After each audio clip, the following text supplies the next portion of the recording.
Olá, está no ar mais um episódio do podcast Se Liga Minas, resultado aí de uma parceria com 6 entidades associativas democráticas com o objetivo de tratar de temas políticos, econômicos e debates relevantes da realidade mineira e brasileira. Como já foi dito aqui, temos um duplo compromisso e responsabilidade de buscar sempre as informações mais corretas e desmontar as fake news, permitindo que as pessoas possam compreender melhor a conjuntura e o momento político e econômico de Minas e do país. Sou o jornalista Orion Teixeira e integram esse projeto as seguintes entidades: a Associação dos Funcionários Fiscais de Minas Gerais, a FENG, o Sindicato dos Servidores da Segunda Instância do Judiciário, SINJUS-MG, o Sindicato dos Servidores do Ministério Público, SINDICEMP-MG, o Sindicato dos Auditores Fiscais de Minas Gerais, SINDIFISCO, a Associação dos Procuradores de Minas Gerais, a PEM Minas. Muito bem, acho que falei todos. E hoje temos aqui o prazer de receber a ministra do Tribunal Superior Eleitoral, a primeira ministra negra do TSE, jurista e acadêmica Edilene Lobo. E para me ajudar a entrevistá-la, recebo aqui o auxílio luxuoso do diretor jurídico do Sinjus, Felipe Rodrigues, e do vice-presidente da AFENG, Marco Túlio da Silva. Ministra, obrigado por ter aceitado o nosso convite, um prazer recebê-la aqui. Eu agradecer. E só para registrar, eu servi a Justiça Eleitoral até o dia 8 de agosto de 2025. Então, eu cumpri esse meu biênio no TSE. Sou advogada emprestada para a jurisdição eleitoral. Fiquei até agosto. E agora, como professora advogada, continuo nos debates sobre os temas no entorno da justiça eleitoral. Um prazer para nós sempre, será ministra. Obrigado, Felipe e Marco Túlio, pela parceria. Ministra, permita-me, né? A senhora tem uma atuação bastante operosa, vocacionada e demonstra nos estudos, nos debates, nos artigos e livros que escreve sempre essa dedicação permanente com o aperfeiçoamento democrático. A senhora lançou recentemente aí o livro Encruzilhadas Técnico-Oligarquias, Democracia e Ameaça Ambiental. Bom, são temas bastante amplos, atuais e impactantes. Vamos começar, então, nosso debate por esses impactos da revolução digital, os riscos aí da concentração de poder e os desafios também da defesa da democracia, enfim, do meio ambiente, diante dessa ultra-tecnologização da vida. Bom, nós vivemos, então, gostaria então que você começasse por esses impactos aí, para a gente começar a compreender essas encruzilhadas que está diante de nós. Muito bem. Muito obrigada, primeiro, pelo convite. É uma alegria. Prazer. É sempre muito agradável estar com você e com a sua inteligência. Obrigado. Como um repórter investigativo, enfim. Muito obrigada, Marco Túlio, pela companhia. Eu espero poder travar um bom diálogo. Felipe, da mesma forma. E é sempre um orgulho conhecer as lideranças sindicais. O Brasil que sente tanta falta dessas organizações que tanto contribuíram no passado e continuam contribuindo no presente para a defesa da democracia brasileira. Então, é uma alegria. Pois é. Esse livro eu escrevo com 3 outros colegas, amigos. Um deles é o presidente do TCE, o Durval Ângelo, com quem eu tenho uma interlocução já há algum tempo sobre o assunto tecnologia. O outro é o ministro do STJ, Paulo Dias Moura Ribeiro, ele é de São Paulo. E é um professor, ele tem uma atuação já há algum tempo nesse campo ambiental. E o outro querido amigo, sim, esse meu parceiro também já de bastante tempo, que é o ministro Jorge Messias, o advogado-geral da União. Nós começamos conversando sobre democracia, inicialmente. A ideia era como os tribunais, os que se reuniam naquela oportunidade, com integrantes ali, nós fizemos o primeiro encontro no Rio de Janeiro, eu pelo TSE, integrante do TSE, Durval Tribunal de Contas, e o Paulo Dias Ribeiro pelo STJ. E naquele momento nós discutíamos como falar de tribunais defendendo a democracia, que parecia ser um diálogo distante da realidade dos tribunais, como se fossem instituições fora da realidade, inclusive dos embates, dos enfrentamentos democráticos. Assim começa o nosso diálogo. E cada um disse do papel da justiça eleitoral muito mais proeminente, desafiador, porque a primeira grande missão da justiça eleitoral, e faz muito bem, diga-se de passagem, é defender a democracia, e os outros 2 tribunais pareceriam, assim, órgãos técnicos, meio que isentos, meio que apartados desse debate. E naquele momento, esses 2 integrantes, então, registravam que não. Os tribunais de contas têm um papel fundante na defesa da boa aplicação dos recursos públicos, para permitir políticas públicas inclusivas, distributivas, de respeito à participação do povo na gestão pública, e o Superior Tribunal de Justiça, da mesma forma, quando aplica o ordenamento. Lembrando que é um dos princípios da democracia, a legalidade, ele acaba por reforçar essa ideia de democracia como um ambiente que tem regras pré-estabelecidas, que busca entregar o bem da vida para o maior número de pessoas, enfim. Então, o debate começa por aí. E o fio condutor desse debate, posteriormente, com os meus temas de pesquisa já de algum tempo, e logo depois com a chegada do ministro Jorge Messias no debate comigo, nós 2 pesquisamos no campo do humanismo digital, nós, então, agregamos o fio condutor desse debate, a transformação tecnológica. Essas chamadas tecnologias emergentes. Então, assim, começa essa conversa, o tema democracia está no cerne e daqui a pouco eu falo um pouco mais sobre esses aspectos. Felipe, sua participação, por favor. Bom, a gente vive um momento em que a democracia é o centro da maioria das discussões, de todas as discussões envolvendo principalmente o contexto brasileiro. E a gente vive algumas coincidências que talvez podem não ser tão coincidências assim, né? Fator de experiência política americana que tem uma reverberação aqui. E lá há um fato curioso que eu acho que casa muito com a temática do livro Encruzilhadas, que é uma oligarquia que se torna tecno-oligarquia, né, com um bilionário que entra para o ramo da tecnologia, da inovação, da pesquisa espacial, e logo depois que ele controla um mercado relativo a essas coisas, ele vem e se associa a um determinado viés político. E assim ele influencia na eleição e ele se torna parte do governo. Governo esse que hoje está também muito presente nesse debate brasileiro, né? Uma ameaça à nossa soberania, uma ameaça à liberdade, à independência do poder judiciário. Então, eu vejo que o Estado brasileiro precisa se preparar para as próximas eleições, porque se há um indício de interferência na soberania brasileira via atuação do poder judiciário, eu acredito que esse indício também ele é de participação indevida nas eleições de 2026. E aí até gostaria de ouvir a ministra, a professora, sobre como que o Estado brasileiro deve se preparar para essa eleição de 2026, que promete até essa interferência indevida, essa ameaça que a gente vem lidando com tudo que é nosso, com tudo que deveria ser assunto de brasileiros e da organização política própria do Brasil. Começando pelo TSE, né, que prepara as eleições, naturalmente. Sim. Então o ponto central é muito importante nós demarcarmos esse aspecto aqui. O primeiro capítulo do livro eu falo das oligarquias a partir de um conceito de Mitchell. Depois eu trago um autor brasileiro que fala de um processo de oligarquização. Então eu passo um pouco por esse fenômeno que parecia algo do passado. As oligarquias remontando ao século passado, ao século repassado na organização política. E nós demonstramos aqui que quando nós observamos o mundo digital, nós vamos ver a concentração de poderes econômicos num grupo político específico, como bem disse o Felipe.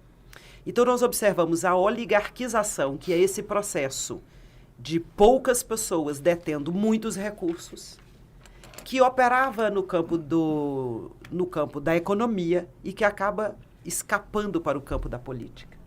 Nesse caso, por isso, o conceito novo que nós oferecemos, coadjuvado, esse grupo ou esses grupos econômicos, coadjuvados pela tecnologia, pela ultratecnologia, porque nós não estamos falando mais das tecnologias do século XIX, XVIII.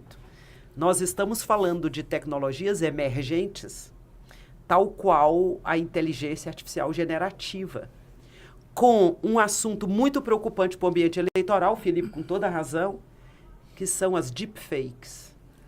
Esse fenômeno de conjugar a tecnologia emergente, como é a inteligência artificial generativa, ao processo desinformacional, é letal para uma boa comunicação pública em busca de selecionar representantes. Homens e mulheres, quero destacar bem. Então, eu vejo que, e nesse ponto, nós temos, felizmente, o Tribunal Superior Eleitoral com organismos próprios do Tribunal Superior Eleitoral, se preparando permanentemente em vigilância contra essa captura da esfera pública pela revolução tecnológica que transferiu todo esse nosso diálogo para o mundo digital. Hoje, basicamente, o debate vai se dar no campo das redes sociais digitais. Por isso que aqui no livro, inclusive, eu falo da chamada alegoria da ágora vazia. Nós aprendemos que a democracia é a ágora, é a praça pública, onde se reúnem todas as pessoas, pretendendo defender seus vários interesses, pontos de vista. Quando nós falamos dessa captura da esfera pública, ou, se não captura, migração da comunicação política pública para o ambiente digital, por isso então que eu falo da alegoria da ágora vazia, a ágora, a praça pública, se esvazia de pessoas. E passam a ser perfis no mundo digital. Por vezes, perfis inexistentes. Por vezes, sem pessoas humanas travando bons diálogos.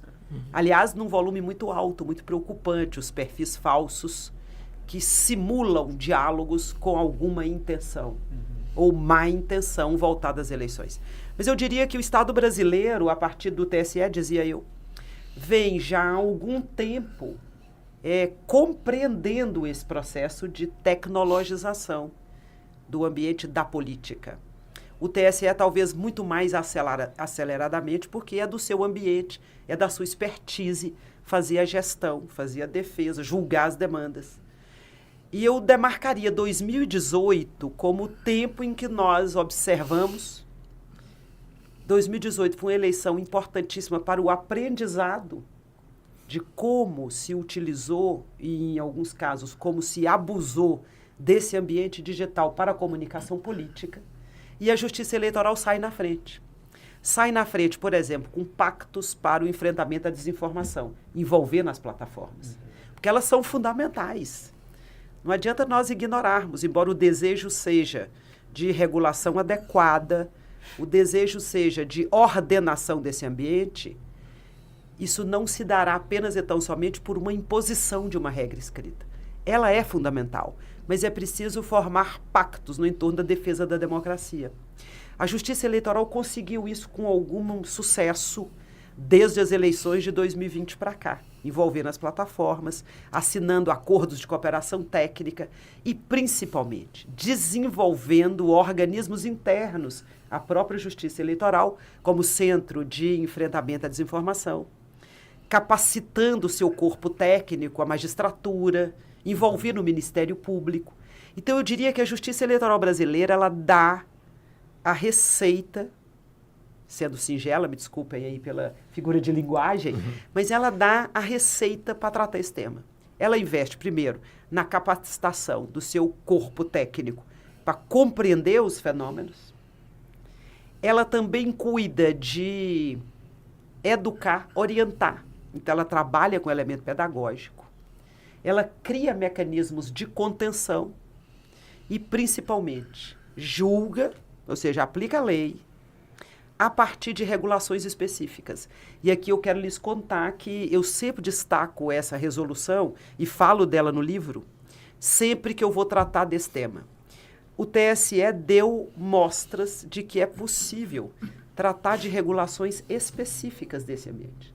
A resolução 23.610 do TSE, atualizada para as eleições de 24, ela dá o comando para o bom uso da tecnologia numa campanha eleitoral, por exemplo.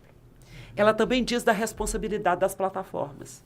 E uma das que eu acho mais importantes é o dever de integridade com a defesa da democracia. Tanto que a resolução diz, as plataformas têm que apresentar planos de integridade, precavendo, por exemplo, o processo desinformacional, cuidando, por exemplo, da contenção da violência política de gênero e, lamentavelmente, atingindo duramente as mulheres, que já são minoria na política, e ainda mais fortemente as mulheres negras.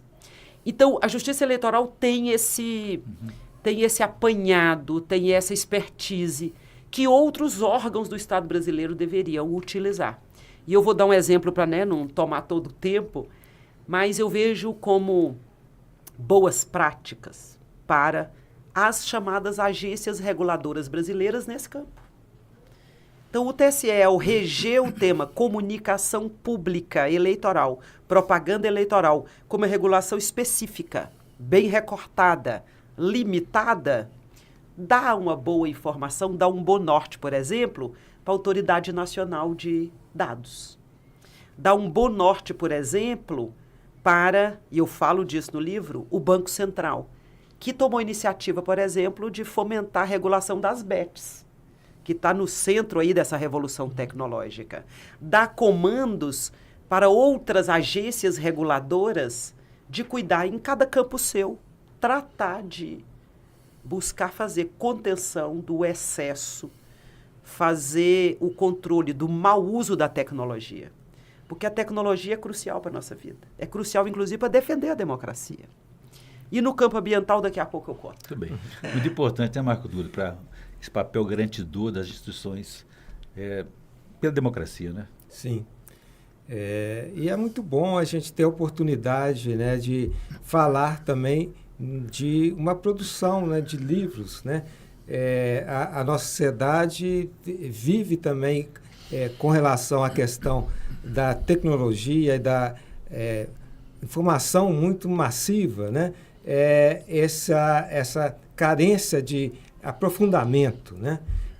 E isso, a Inês falou sobre a questão de boas práticas, e um aspecto que eu gostaria de ouvir a ministra é sobre a questão da democracia representativa, porque a gente falar de democracia já é algo muito expressivo e significante, mas a gente tem também o desafio de exercitar e vivenciar a democracia representativa. A ministra falou das minorias, das desigualdades, e isso, muitas vezes, nós identificamos nas próprias produções legislativas, nos diversos processos, a carência dessa efetiva demonstração da pluralidade da nossa sociedade, da nossa diversidade, né? Inclusive aqui em Minas, né, a gente tem um retrato bem característico disso. Eu gostaria de ouvir a ministra. Obrigada. Que legal, que intervenção que me emociona, porque os livros são os meus filhos.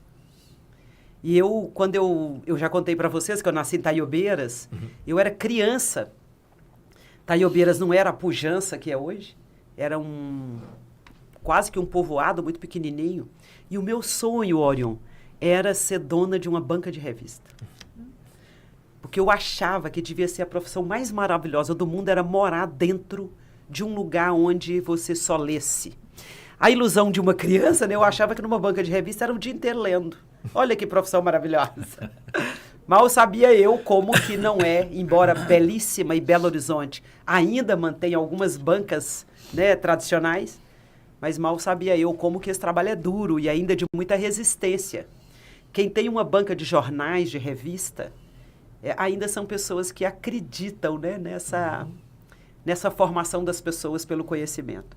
Então, os livros são os meus companheiros. E quando eu posso escrever um livro físico, assim, pegá-lo, cheirar, entregar para as pessoas como um preito de gratidão, como eu trouxe aqui hoje para você, para vocês, é muito rico, é muito importante.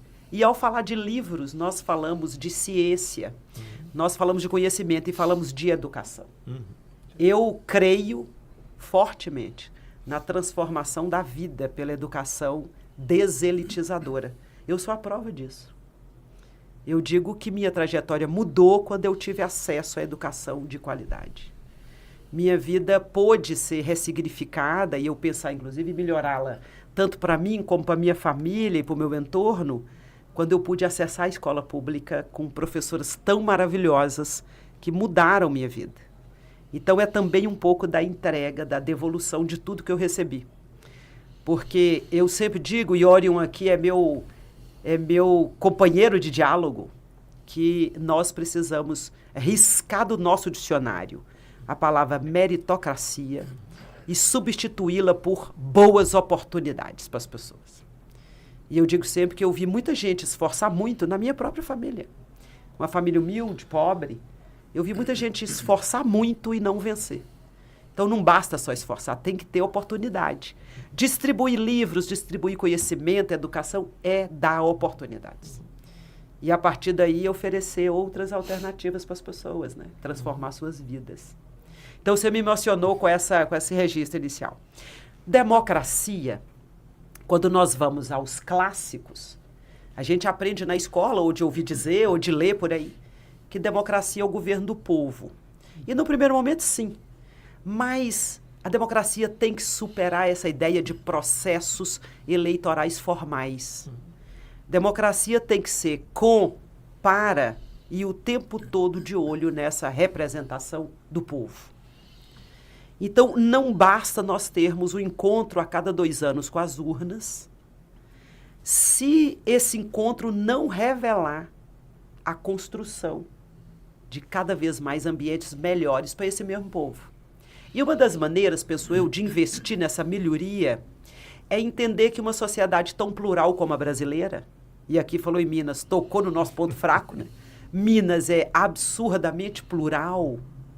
Quando se vai ao norte, por exemplo, na minha região, nós temos um tipo, até um biotipo de pessoa. Eu tenho um jeito físico diferente das pessoas do centro, de outras meninas aqui da capital, por exemplo. Eu vou ao sul, tem um sotaque, tem um modo de conversar, tem comidas próprias. Eu vou, por exemplo, à Zona da Mata, eu me encontro em direção ao litoral, que eu também encontro em direção ao leste. Então, olha como é importante a diversidade. A diversidade, aliás, é importante para a sobrevivência da espécie humana. Todo mundo aqui que está nos ouvindo e nos vendo já ouviu falar que é preciso evitar a repetição, por exemplo, genética. Não se deve repetir casamentos no mesmo grupo sanguíneo, por exemplo. Pessoas da mesma família repetir indefinidamente casamentos ali, porque há o risco, inclusive, de algumas doenças em decorrência desse, entre aspas, empobrecimento genético. Então, a diversidade é crucial para a humanidade e é crucial para a democracia. Então, quando nós falamos de representação, nós falamos de uma fotografia, para usar uma palavra mais simples. Representar é fazer o presente, é se colocar no presente. E quando nós falamos de representação política, nós precisamos fazer essa realidade, a fotografia da sociedade brasileira, ser transposta para os ambientes decisórios, o poder político, a Câmara Federal, o Senado, a Assembleia, a vereança. E para falar disso, então, nós precisamos ver quem é o povo e como é que o povo brasileiro é composto. E aqui já vou dando alguns números. Nós somos hoje perto de 212 milhões e meio de almas. Desse número, 52% é de mulheres. Desse mesmo número, 56% é de pessoas negras. Nós temos um percentual também significativo, próximo a 1%, um pouco mais, de indígenas, os povos originários, os donos do Brasil, que já estavam aqui quando o Brasil foi ocupado pelos europeus em 1500. Quando eu pego essa fotografia e vou refinando, eu acho mulheres como a grande maioria. Dessa maioria, dentro dessa maioria, tem outra grande maioria que são as mulheres negras. 28% da sociedade brasileira é de mulheres negras. Então, se eu fosse fazer uma fotografia agora, a partir dessa maioria, qual é a fotografia da sociedade brasileira? É uma mulher negra.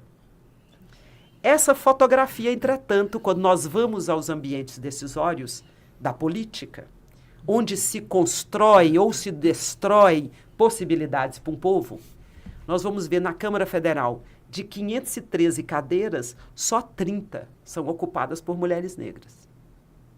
Então, menos de 6%. Do total de 513, 130 e um pouco, se eu não estou enganada, de mulheres 17,7%. Quando eu vou às prefeituras, cerca de 12% de mulheres chefiando as prefeituras no Brasil. Menos ou perto de 4% de prefeitas negras. A vereança brasileira é de 7,5% de mulheres negras. Então, notem que quando eu coloco as duas fotografias, a do poder com a da sociedade, ao lado, nós vamos observar uma subrepresentação dessas imensas maiorias. Então, nós precisamos falar sobre isso. Primeiro, porque é um direito da sociedade participar de um pleito democrático com essa diversidade. Então, diversidade fala de participação de todas as pessoas. Diversidade fala de democracia. E também porque essa imensa maioria tem o direito de participar da vida política do país. Tem o direito de participar e o dever de dar sua contribuição, de oportunizar políticas públicas bem próximas daquilo que a sociedade almeja. Então, vejam que nós estamos falando de um assunto que diz respeito à estética, uma palavra que nós usamos ainda há pouco. Então, a fotografia tem a ver com a estética, mas essa fotografia também tem a ver com a ética. É a Constituição que está dizendo, olha, homens e mulheres são iguais em direitos e obrigações. Artigo 5º, inciso 1. E o artigo 3º, inciso 3 fala, é objetivo dessa república não admitir discriminação de nenhuma maneira, nem de gênero, nem de origem, nem de raça. E o artigo 1º diz, olha, aqui é um Estado democrático cujo poder é ativado, exercido pelo povo. Então, notem, quando eu conjugo esses três dispositivos, para ficar só neles, nós estamos falando de uma ética do poder. A ética do poder, a ética constitucional do poder, diz que essas maiorias têm que estar no poder. E não é para apropriar pura e simplesmente ou tomar o lugar de alguém. Não, é para falar de justiça como uma palavra que não está escrita só nos livros e que, de vez em quando, sai da boca de alguém que fala bem. Justiça tem que ser transposta para a realidade. É aqui um pouco o que me parece, sabe, Marco Túlio? Dando representatividade, né? Ministro, vou fazer um pequeno intervalo. Eu gostaria que no próximo bloco a gente voltasse a esse nosso debate para esses impactos, avaliar esses impactos da ultratecnologia sobre a questão ambiental. Perfeitamente. Okay? A gente volta então em instantes.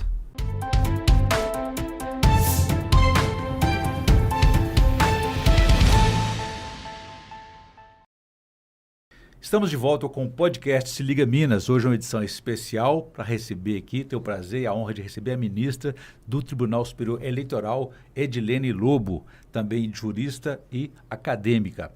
Bom, ministra, temos aqui então uma questão que eu deixei no bloco anterior, a respeito do impacto da ultratecnologia sobre a questão ambiental, que a princípio tem um lado positivo, trazer soluções, energia renovável, enfim, mas os aspectos negativos também são muito graves, né? Poluição, lixo doméstico, enfim, desastres ambientais. Qual que é a avaliação que a senhora fez nesse estudo? Bom, esse livro também nele em especial, e foi um capítulo muito agradável de escrever, mas muito preocupante, me deixou apreensiva.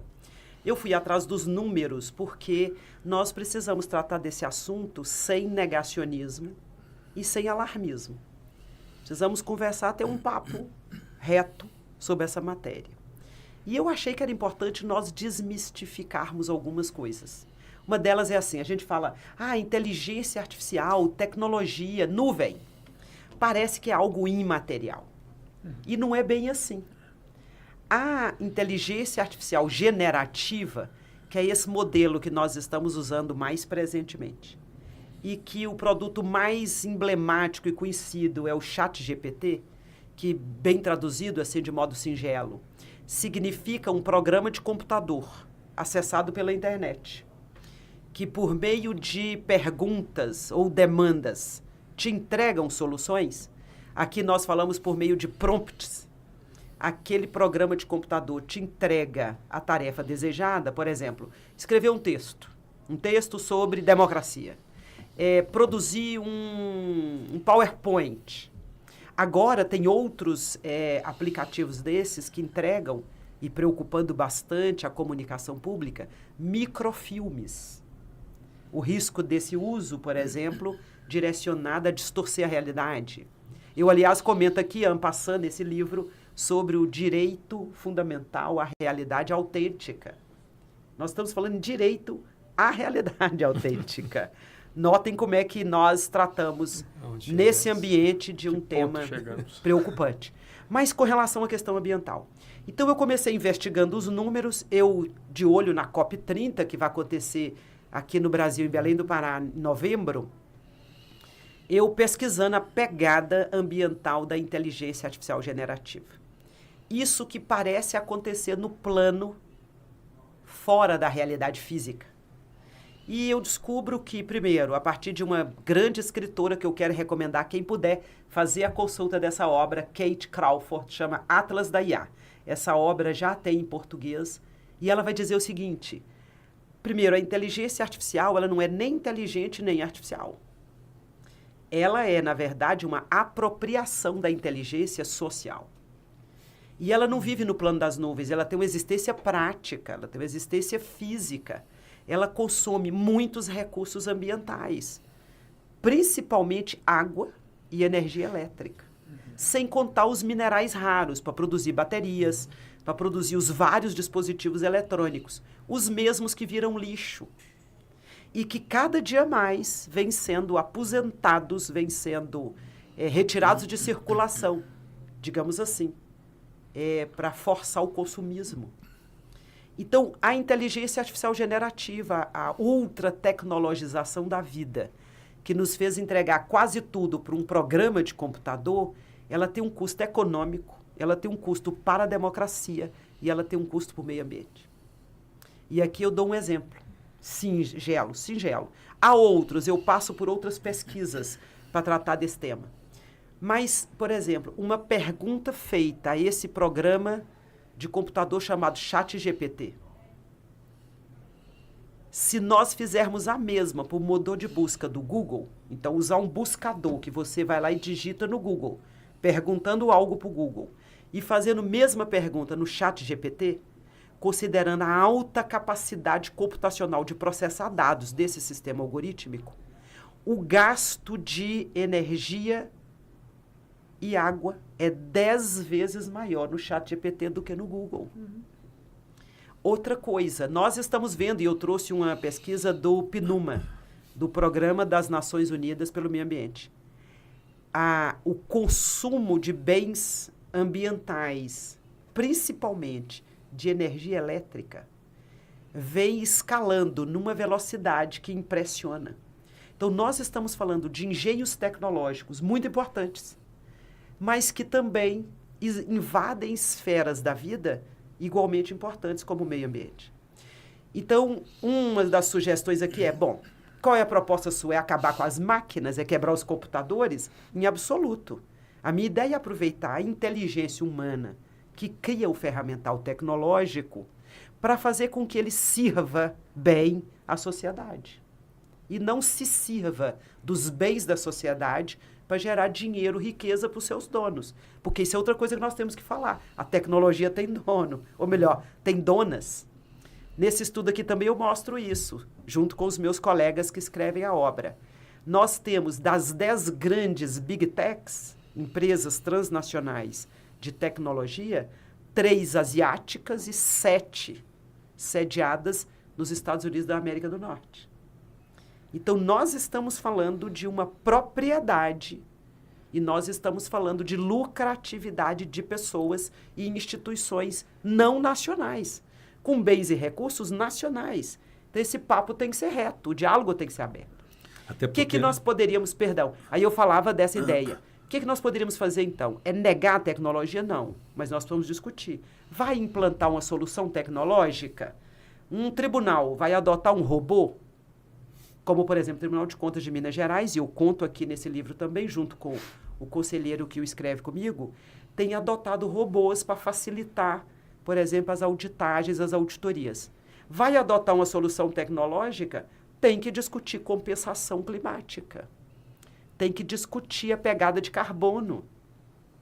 Vai adotar uma solução tecnológica, que nós sabemos, não esses robôs específicos nessas soluções técnicas, por exemplo, que eu acabei de mencionar. Mas nós sabemos que a tecnologia, no campo da política, por exemplo, tem causado muitos danos à democracia. Porque tem servido de veículo para desinformação, para as milícias digitais. Então, era importante que vai adotar uma solução tecnológica que essas empresas adotem na direção de proteger a democracia, programas sociais de proteção da comunicação pública. Enfim, nós precisamos pensar em compensar. Vai usar? É inadiável? É indispensável? Que é essa outra questão também. Eu acho que nós estamos lidando com algo que é construído. A inevitabilidade. O tempo todo eu ouço isso. Não, vai ter que adotar essa tecnologia. Senão você vai ficar por fora.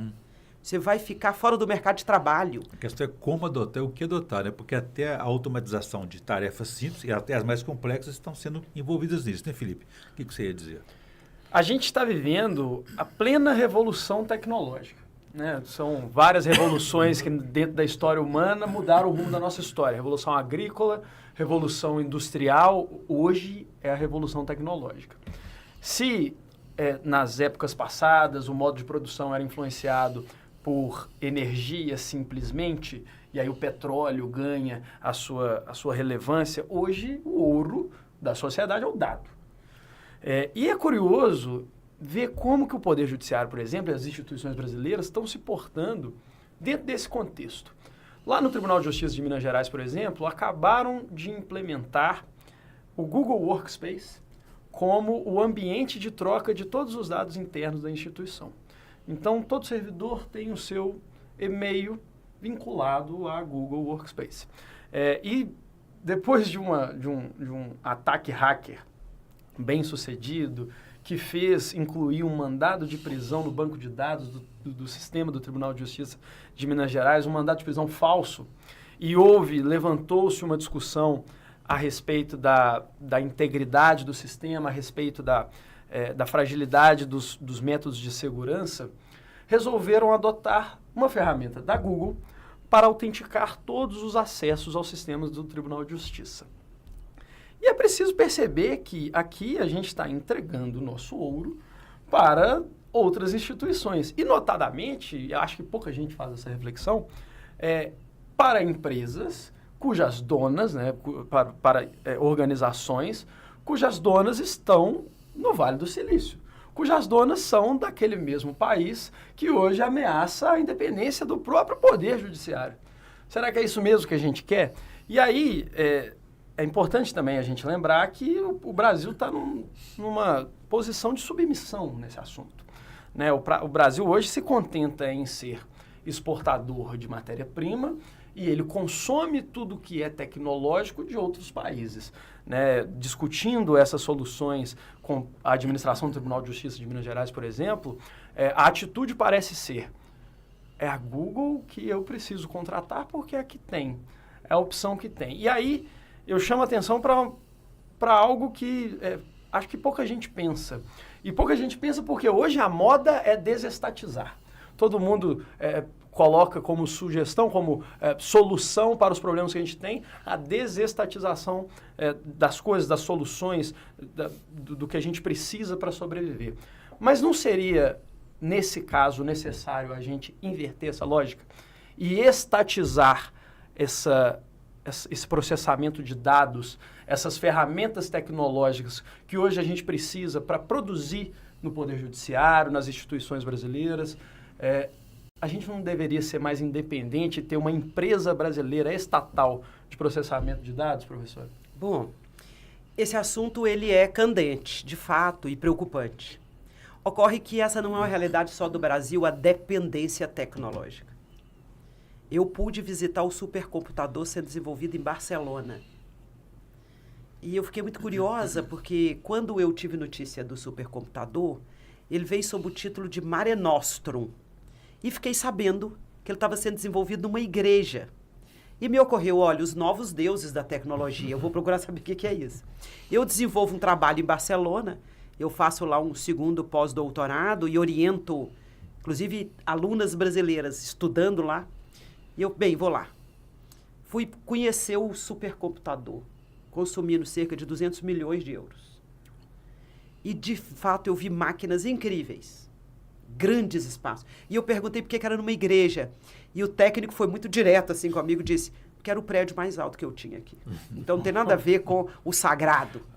E ainda já foi explicando para mim, não, e nós dessacralizamos, ou seja, nós não estamos no espaço sagrado. Bem, então o quanto era prosaico aquele assunto. Precisava de um prédio alto. Consumo absurdo de água. Lá eu vi esse consumo gigantesco de água. Está ali visível. E, na sequência, eu queria entender qual a tecnologia sendo desenvolvida, quem eram os técnicos, quem estava pensando isso. E verifiquei que a base para o desenvolvimento do supercomputador era a tecnologia estadunidense.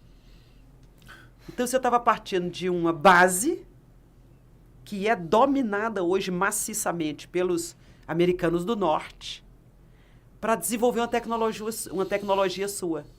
Não funciona bem. A prazo imediato. Então, eu estou dando um exemplo europeu para dizer que há uma dependência tecnológica no mundo, por várias razões. O Brasil está muito avançado do ponto de vista da adoção de soluções tecnológicas. E eu não sei se é bom ou ruim. Os europeus com quem eu conversei não acharam bom, por exemplo, essa aceleração de soluções tecnológicas no judiciário. Porque falta explicabilidade dessas soluções técnicas. Como é que aquele algoritmo chega a um dado resultado?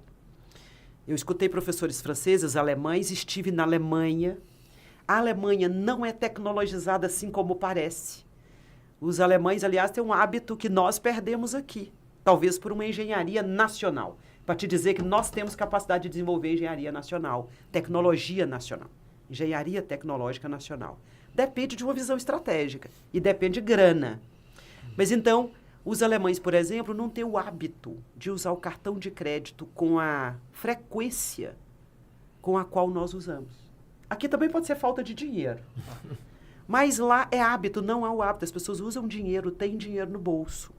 E, naturalmente, eles não têm o Pix, né? Então, o que eu observei? Há uma aceleração da adoção desses métodos tecnológicos aqui.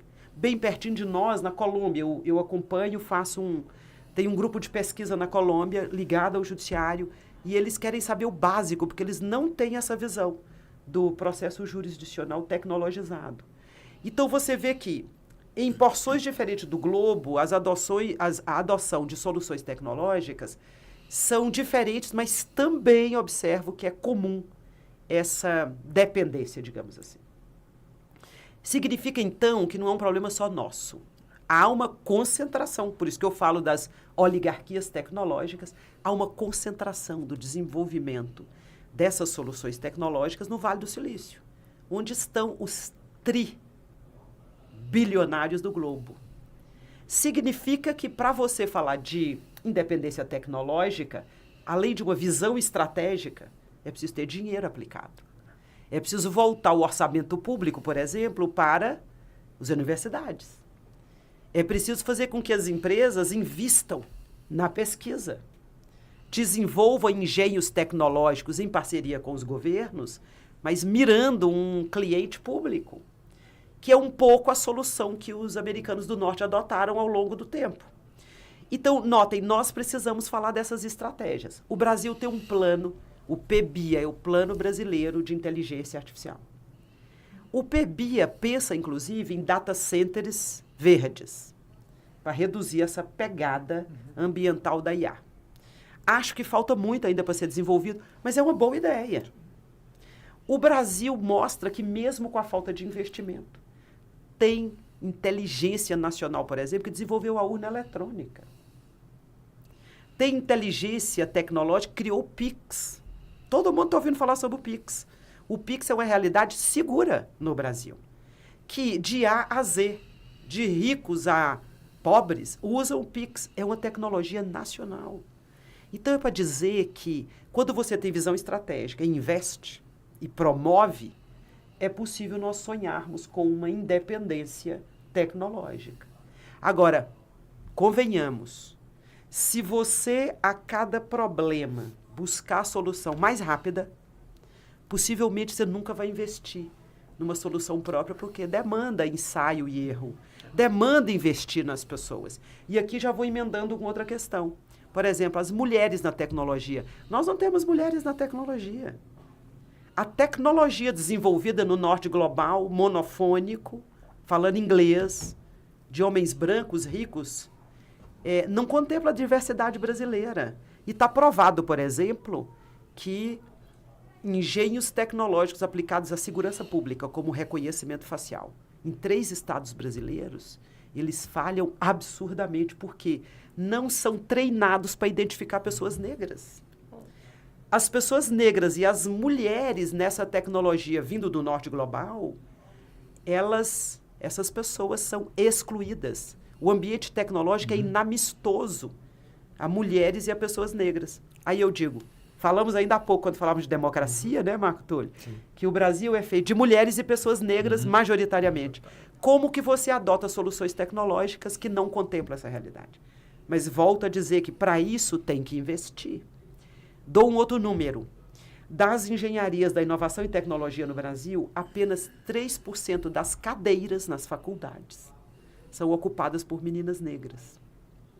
Se você não tiver diversidade, então, primeiro, visão estratégica para localizar o campo que você vai investir. Dinheiro, ou seja, política pública tem que ter orçamento. Se não tiver dinheiro, é demagogia, não é política. E ainda mais, precisa servir ao propósito de promover igualdade, de promover diversidade. Então, se eu identifico aqui, na engenharia, nas grandes engenharias da inovação e tecnologia, não tem um grande contingente dessa sociedade que precisa não só se ver representada, como ajudar a desenvolver essas soluções tecnológicas. Então, notem bem que nós precisamos, e por isso eu fiquei tão feliz da gente vir aqui bater esse papo, nós precisamos levar esse papo reto com as pessoas. Quando não os códigos dessa tecnologia identificam ou associam pessoas negras, né, a preconceitos e a outras situações que também não traduzem uma realidade que elas merecem. Marco Túlio, sua intervenção. Pois bem, é muito interessante esse diálogo, né? E eu estava aqui me remetendo a um momento que vivenciamos recentemente, a questão da Covid-19, né?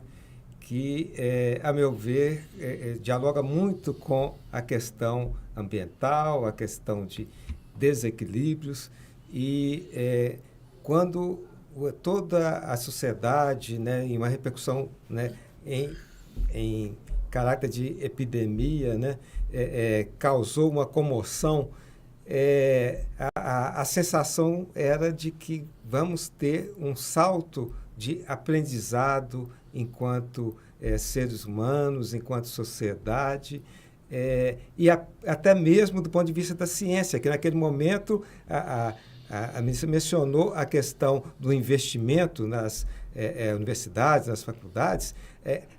O tempo recorde em que se desenvolveu as vacinas foi fruto, fundamentalmente, de investimento público, ou diretamente ou indiretamente, nas instituições que aquelas pesquisas, né? Mas, na minha perspectiva, passado o momento mais crítico, vários avanços nessas reflexões parecem ter regredido em muito, até em função de vários desses aspectos. Bom, fechando esse parênteses, a questão citada ainda há pouco no nosso debate sobre o artigo 3º da Constituição, né, menciona a questão de uma construção de uma sociedade livre, justa e solidária.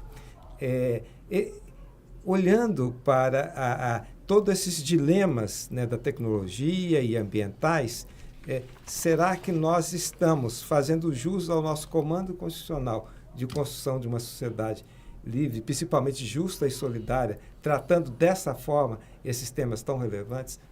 Eu levanto essa questão para a ministra. Bom, você hoje, Marco Túlio, está me pegando pela emoção. A Covid é um tema que me comove. Eu perdi 2 irmãs na Covid. 15 dias de diferença uma da outra, elas morreram, desapareceram da minha vida. 2 pessoas super importantes. O Brasil perdeu 700 mil pessoas. Como minha família, eu imagino a família dessas pessoas afetadas, né? Eu tenho certeza que a vida delas nunca mais foi a mesma. Por outro lado, nós passamos a página depressa demais, nós viramos a página. E eu sempre que trato desse tema eu destaco, olha, e com a memória em Dom Paulo Evaristo Arnes, um povo que não enfrenta sua história, seu passado, repete.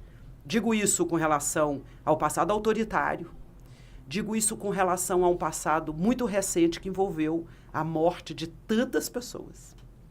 Então, de fato, você coloca na mesa algo para nós refletirmos, para além dessa conversa sobre tecnooligarquias, democracia e devastação ambiental.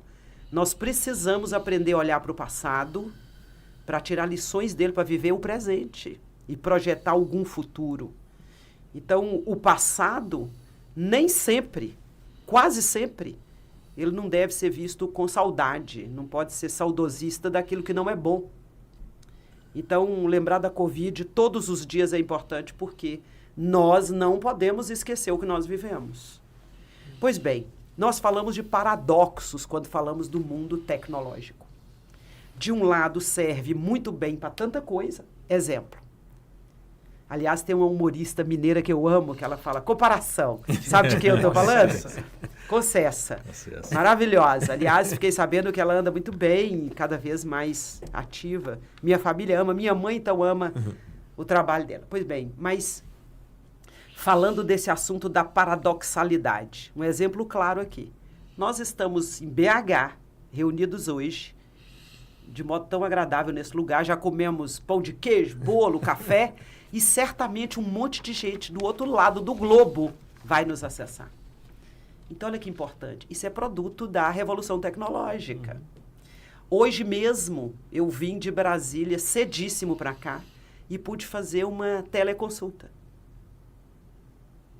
Eu pude acessar uma médica que me atende por meio virtual. Por outro lado, nós estamos vendo, quando falamos de solidariedade, a precarização do mundo do trabalho com a ultratecnologização da vida. Os trabalhadores e trabalhadoras por aplicativo. Grande desafio do Supremo daqui a algum tempo. Penso que do final desse ano e início do próximo. Tem um recurso lá para ser julgado, tema de repercussão geral, que vai ter que tratar disso. Se olhar para a Inglaterra, acha um bom jeito. Se olhar para os Estados Unidos, pode ser que não encontre o melhor resultado. Mas, enfim, nós estamos vendo que, por exemplo, no campo da solidariedade, do mundo do trabalho, a tecnologia de propriedade de poucos tem servido para precarizar. E olha, a precarização do trabalho desestruturou a sociedade. Em todos os campos, não estamos falando só aqui, na porção sul do globo, não.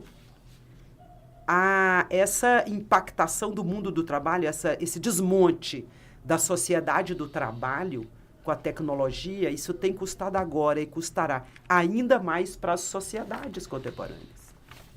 Porque nós falamos agora mesmo da precarização do ponto de vista da remuneração, do descanso, dos benefícios previdenciários, mas no médio e no longo prazo, nós falamos de um empobrecimento acelerado da sociedade.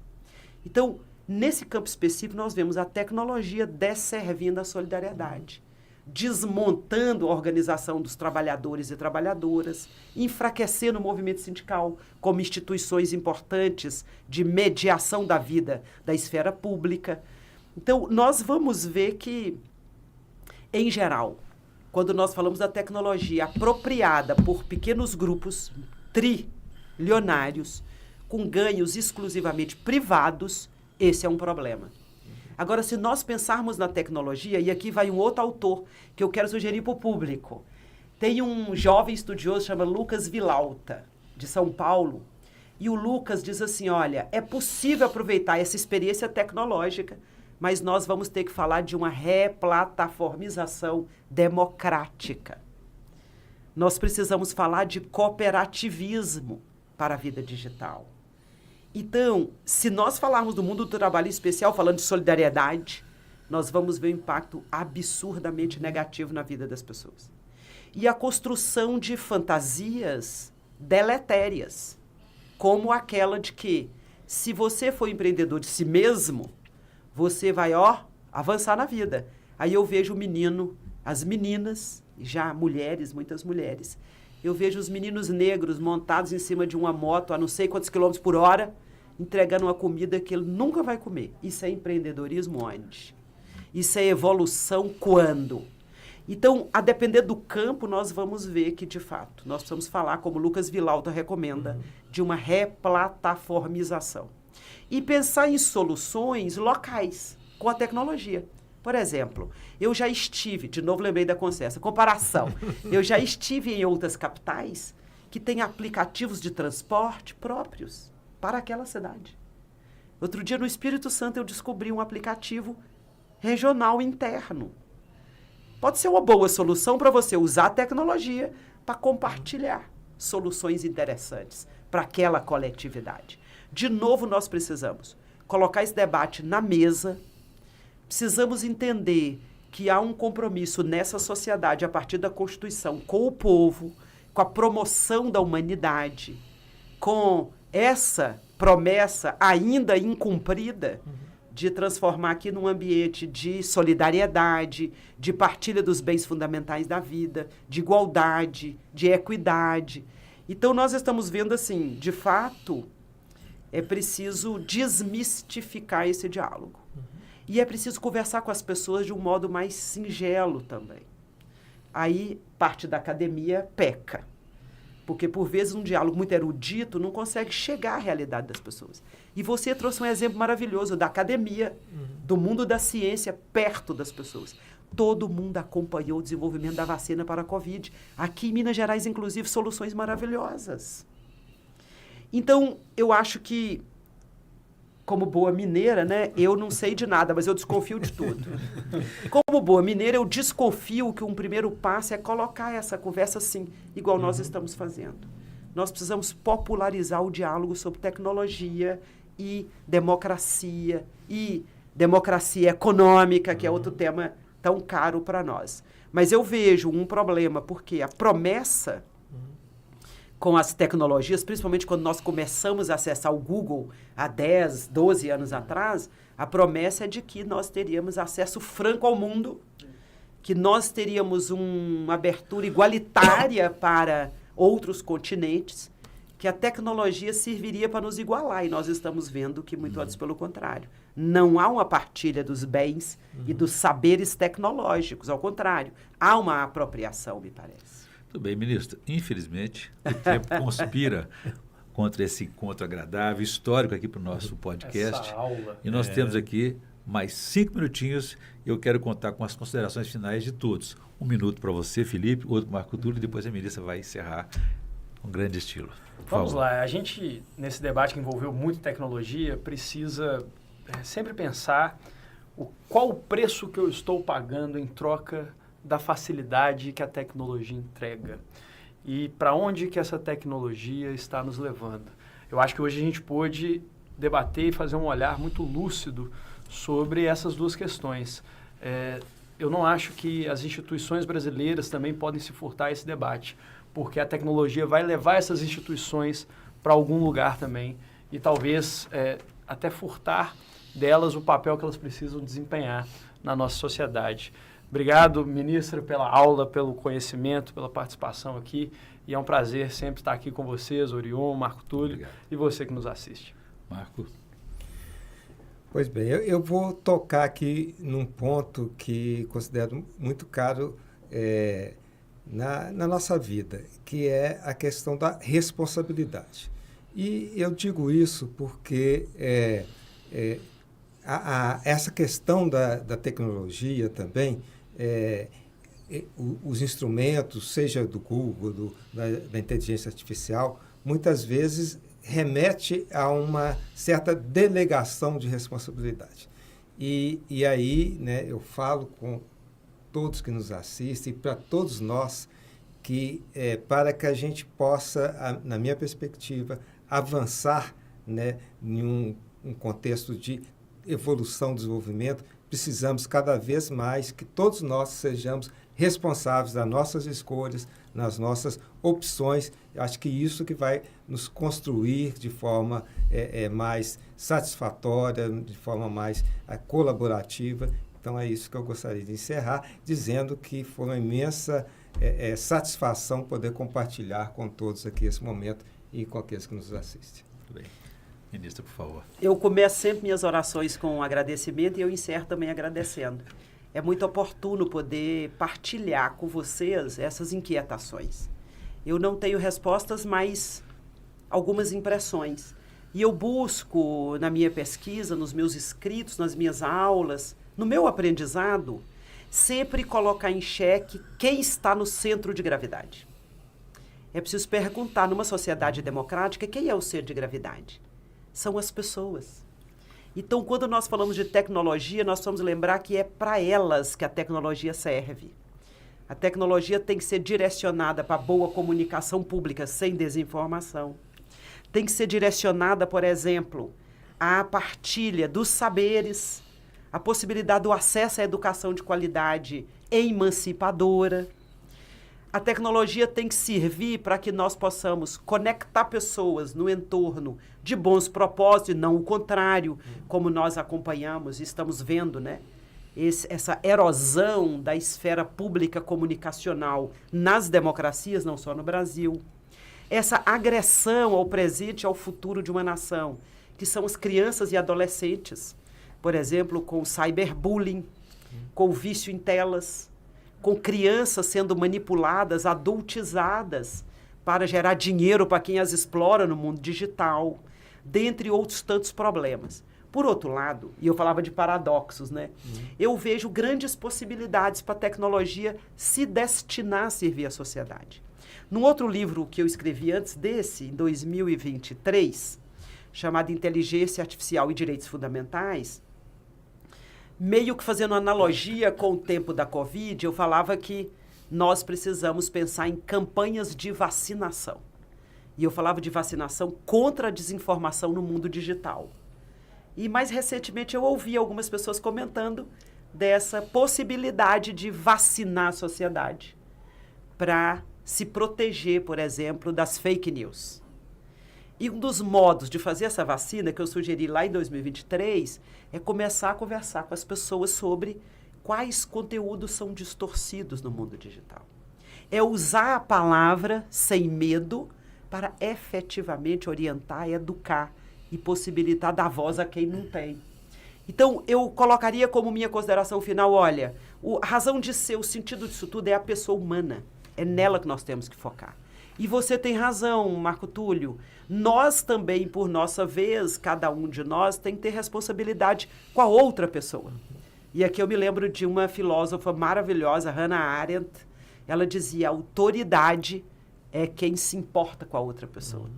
Então, nós precisamos ser essas autoridades, nos importar com as outras pessoas, cuidar do que nós dispersamos pelo mundo digital, cuidar da nossa privacidade, cuidar da privacidade da outra pessoa com quem nós nos relacionamos no mundo digital, não divulgar desinformação, não ser racista, não passar imagem racista, não ser misógino, não ser homofóbico e, principalmente, cuidar de fazer diálogos para dizer, olha, a vida, ela tem que comportar todo mundo, a vida é vasta, né? Cabe todo mundo no mundo. Cabe todo mundo e é preciso que assim seja. Muito bem. Então, que essas possam ser nossas considerações finais hoje e eu espero que a gente volte a se ver aqui.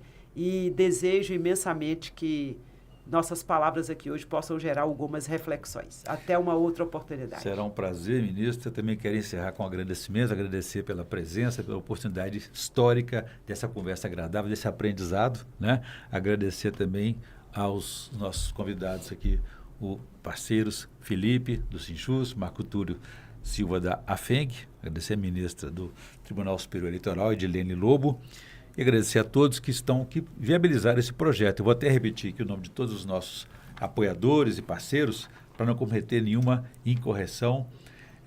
Então, nós temos 6 entidades associativas, democráticas, apoiando esse projeto.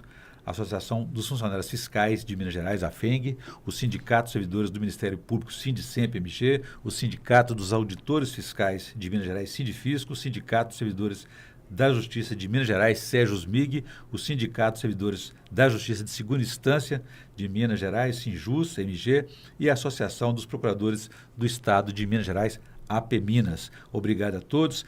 Agradecer também a Amirte e toda a sua equipe que está nos apoiando e viabilizando esse projeto. Se você quiser ver e rever essa entrevista, vá aos nossos canais no YouTube e também nas redes sociais. Muito obrigado, ficamos por aqui e até a próxima.